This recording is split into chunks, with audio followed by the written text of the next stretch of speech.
से ब्रिटिश तो चला गया, लेकिन फेंक गया ज्वालामुखी, जिसके ताप में दोनों मुल्कों की लोगों अभी भी जल रहे हैं। भारत का बंटवारा में फास्ट रोल प्ले करता है ब्रिटिश। दोस्तों, क्या रोल प्ले करता है ब्रिटिश, वो हम आगे वीडियो में बात करेंगे।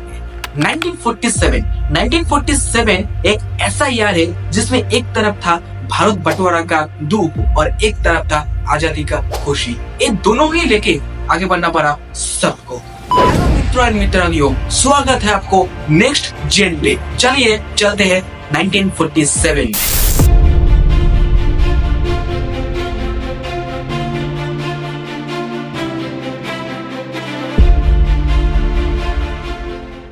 1947 न्यू दिल्ली कॉन्स्टिट्यूशनल असेंबली में जवाहरलाल नेहरू एक हिस्टोरिकल भाषण दिया और जिसका नाम था ट्रस्ट विद डेस्टिनी। उन्होंने भारत का आजादी को अनाउंस किया और कहा, At the stroke of the midnight hour, when the world sleeps, India will awake to life and freedom.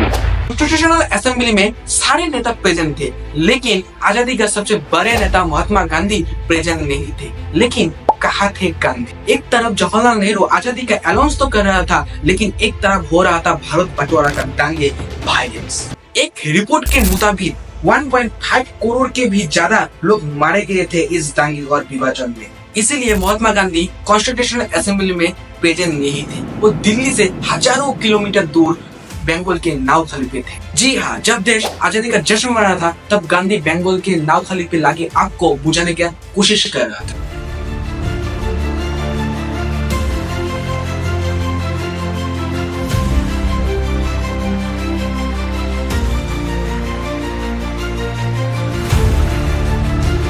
British के खिलाफ जब आजादी का लड़ाई चली गई, इंडियन नेशनल कांग्रेस उस लड़ाई का मोस्ट डोमिनेंट ऑर्गेनाइजेशन था। उसका formation Dadabhai Naoroji, A O. Hume, D C. Wacha जैसे नेताओं ने किया। लेकिन पार्टीशन आते आते इसका मेन कंट्रोल जवाहरलाल नेहरू और महात्मा गांधी के पास चला गया। इंडियन नेशनल कांग्रेस और उसका नेताओं ने वन नेशन पे एग्री करता था, यानी वन नेशन का सपोर्टर था। Indian national Congress including Mahatma Gandhi का एक कहना था, एक देश का डिफरेंट रिलीजियस, डिफरेंट कास्ट सब मिलकर ही एक कंट्री बना था। लेकिन इस सब का बीच में आखिर आई गया एक two nation theory. Two nation theory यानी भारत को दो हिस्सा में बांट लेना चाहिए, एक पाकिस्तान और एक हिंदुस्तान। और इसका मेन सपोर्टर था मुस्लिम लीग ऑर्गेनाइजेशन। मुस्लिम लीग ऑर्गेनाइजेशन का चीफ मोहम्मद अली जिन्ना का एक कहना है कि दोनों रिलीजियस हिंदू और मुस्लिम एक ही कंट्री में नहीं रह सकता है, एक ही पॉलिटिशियन का मिडिल में नहीं रह सकता है, इसलिए दोनों को सेपरेट करना चाहिए। लेकिन उस समय का गवर्नमेंट जवाहरलाल नेहरू, सरदार वल्लभ भाई पटेल और गांधी जैसा नेताओं ने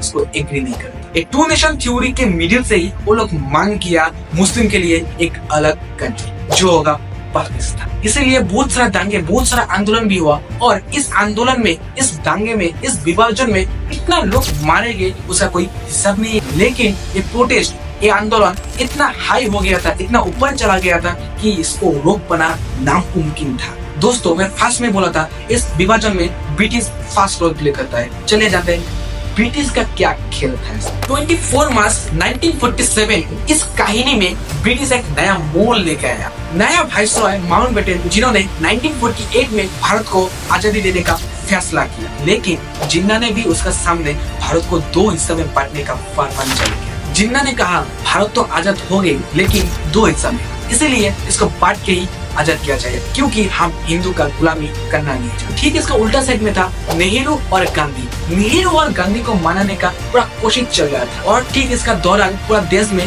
सांप्रदायिकता का आग चल रहा था और ये आग जलते जलते इतना ही बड़ा हो गया कि नेहरू को और सरदार वल्लभ भाई पटेल को इसके आगे झुकना ही पड़ा। और ऐसा सिचुएशन में फैसला ले लिया गया कि आजादी का साथ भारत को दो हिस्सों में बांट दिया जाएगा। 1948 में आजादी देने का जो फैसला किया गया था, वो 11 मंथ पहले यानी अगस्त 1947 में प्रीपोन कर दिया। इसी तरह दोनों मुल्कों ने अपने अपने इंडिपेंडेंस डे मनाया। 14 अगस्त में पाकिस्तान और 15 अगस्त में हिंदुस्तान। देश तो आजाद हो गया और देश का बंटवारा भी हो गया, लेकिन इसका परिणाम बहुत खराब हुआ।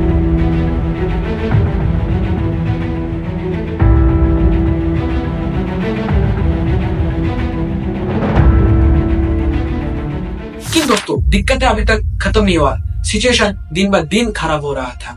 भारत तो दो हिस्सों में बट गया, एक पाकिस्तान और एक हिंदुस्तान, और अपना अपना इंडिपेंडेंस डे भी मना लिया। लेकिन कौन सा हिस्सा पाकिस्तान और कौन सा हिस्सा हिंदुस्तान अभी तक तय नहीं हुआ दोस्तों।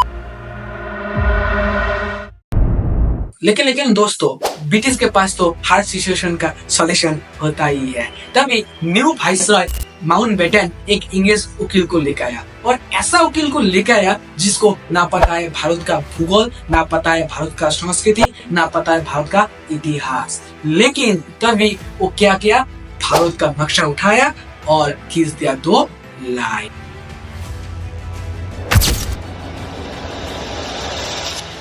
दोस्तों, सिर्फ 2 लाइन खींचने से सब कुछ का सॉल्यूशन क्या हो गया था? आंसर होगा नहीं दोस्तों।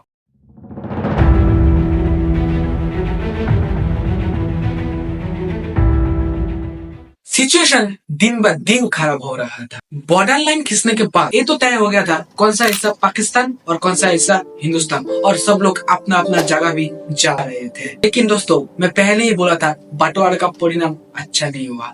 बहुत सारा लड़कियों के साथ रेप हुआ, बहुत सारा मर्डर हुआ, रास्तों से जा रहा था मर्डर हो गया, वो रास्ते से जा रहा था रेप हो गया, बहुत दिक्कतें भी झेलना पड़ा सबको। ऐसा ही होता है भारत और पाकिस्तान आजाद और इसका बंटवारा।